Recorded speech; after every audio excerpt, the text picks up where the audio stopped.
about that, everyone. We were gone for a moment, but we are back with Jasper Fforde, and yeah, I think you were more or less finished with the answer to that question. We were talking about how you decide which book to work on next, right? Yeah, I think we had done that one. So there's a bunch of questions coming in that are sort of specific. Are we going to hear about this character? Are we going to hear about that character? But one person that everyone wants to know about, it seems like, is Friday. And this is a question from Eileen Ismail. Will you consider doing a series featuring Friday at some point? Do you think there's any kind of like spin-off series in your future for that? Yeah, I mean, again, as I was saying earlier, I mean, there's spin-offs for everyone. Yeah, I could write a whole series about Friday. I could write a whole series about Tuesday. I think I'd probably write a series of children's books about Pickwick, to be honest. And Cindy, who we meet in a previous book, who's a sort of ditzy hit woman for the mob. Yeah, I mean, there's absolutely tons of stuff I could do. Until they can clone me to write more than one or two books a year, and one seems to, I've been trying to do two for the last 3 years, and it's hard. Until I can do more than one book a year, I'll have to stick with that. But I mean, there's all possibilities. I've had far more ideas than I have time in which to write them down. Right. So it's a bit of a worry, really. Maybe I should, get someone else to write them or something. You could. There are people out there who do that. Maybe, I don't know.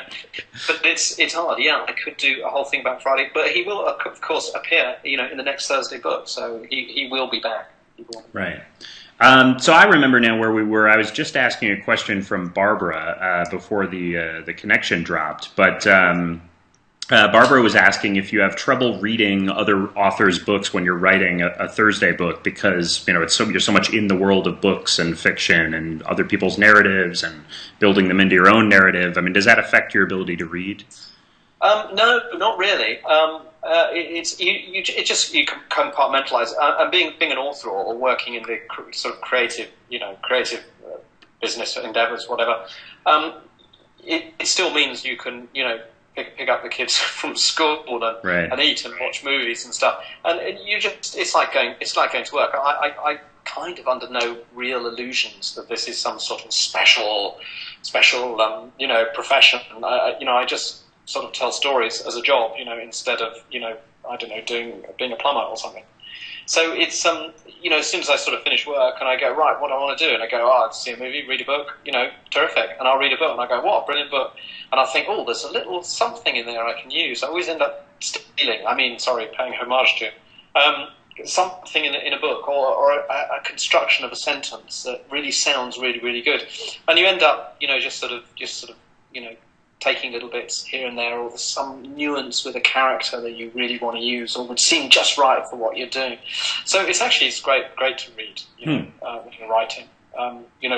Read more than you write, they say. Right. And try and do that, I must say. Which one book a year, I think it's quite easy. Yeah. So a lot of people have asked, and forgive me for not finding a specific GoodReads member with this question, but a lot of people ask kind of who you would say has inspired you as a writer coming up, because I know I've read that you actually haven't read a lot of the people that people compare you to, so maybe you could talk about some of the people that you think, okay, well, this person probably had an influence on me when I was coming up as a writer, something like that. Yeah, I mean, it was mostly I had a strange sort of trajectory, really. I mean, I came from I kind of. I was a kid and I read the sort of books you do as a kid and as a young teenager, and then I sort of got into the market, got into the workplace, and I was working in the film industry, and I was still reading, but I wasn't a huge reader because I had very limited time, which is very storytelling world. Almost kind of by accident, as a sort of an offshoot of the film industry, where I was trying to write the scripts and really wasn't doing very well at it. And then I thought, well, what if I wrote short stories to get the pace, the atmosphere, the plot, the characters? Well, what if that would work really well? Mm-hmm. And then I'd translate them into a script, and that's what I do. And I found that actually writing was actually so joyous, such a wonderful experience, and that I was really doing all the jobs, being a director and actor and scriptwriter and everything all in one, just in this easily packaged, do-it-yourself, format of the short story. I kind of forgot about writing into scripts, but because of that, I kind of came from it in a very strange way. I didn't come to writing from a sort of strong reading. I wasn't going to festivals. I wasn't doing those sort of things.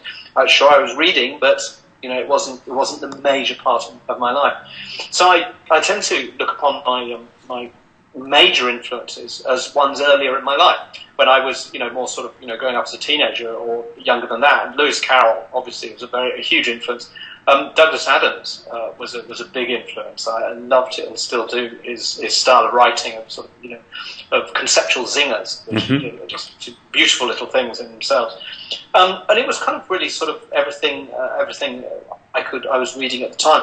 But because I missed out on large areas, I never ever got into Tolkien, for instance. Right. Never got into Pratchett, for instance. Not for any particular reason. I just didn't go there. Same with the Harry Potter. I was just not in that sort of thing. So a lot of the stuff I didn't actually read, which either hurt me or helped me. I'm not really sure. But most of my influences were more from the sort of classical, going back to basic sort of script. For instance, my science fiction is much more sort of Jules Verne, H.G. Wells, with a little bit of sort of Von Goethe and Philip K. Dick sort of thrown in. Yeah. So less contemporary, more sort of original sources. Yeah. So let's see. I think we're just about out of time, and I apologize for the brief technical hiccup there. And if anyone who's watching missed any portion of this, I've recorded it all, so we'll put it up and make sure that you can see the chat in its entirety. But I always on GoodReads, we're a site where people are coming to find great books to read and to recommend books to people. So I always like to end by asking, what's the last really great book you read that you would recommend to people? Last really great book. I tend to read a lot of non-fiction because there's a greater chance of me not throwing it aside. Put it that way. Because if I read fiction and I can see it being written, then I know I can't really carry it on. It's like watching actors. If you can see them acting, then it's unreal. Right. So non-fiction. I like reading a lot of non-fiction. There was a book about the landing of the Airbus in the Hudson. Which we'll all remember, of course. And it was by a guy named Robert Langwich, and I'm not sure whether I'm pronouncing it properly. It's oddly spelled Langwich. And it's an entire book all about that particular episode, but it also covers wonderful things like which were the geese that were sucked into the engines. How did they find out which geese they were? Did they live at LaGuardia or were they migrating? If they were migrating, couldn't do anything about it. If they lived there, then maybe the $500,000 they spent on scaring geese would have had an effect. So all sorts of things like that. And He goes through every single aspect of that whole incident with a fine-tooth comb and just brings up some very interesting ideas, technologically, social, and everything. It's a masterful book, and I think it's called The Miracle on the Hudson, or something slightly cheesy by that, Robert Langwich. Right. I'll post a link to that in the chat for anyone who's listening, so you can make sure to add that to your shelf. Make sure to add The Woman Who Died a Lot. It's the latest from Jasper Fforde. We've been talking with him today about that book as well as his other work. Jasper, thanks so much for taking the time to chat with us. My pleasure. It's been fun. All right. And thanks to everyone who asked a question. I'm sorry I couldn't get through all of them. Again, we'll post the full recording of this chat so you can hopefully watch and hopefully we asked one of your questions. And thanks again for tuning in.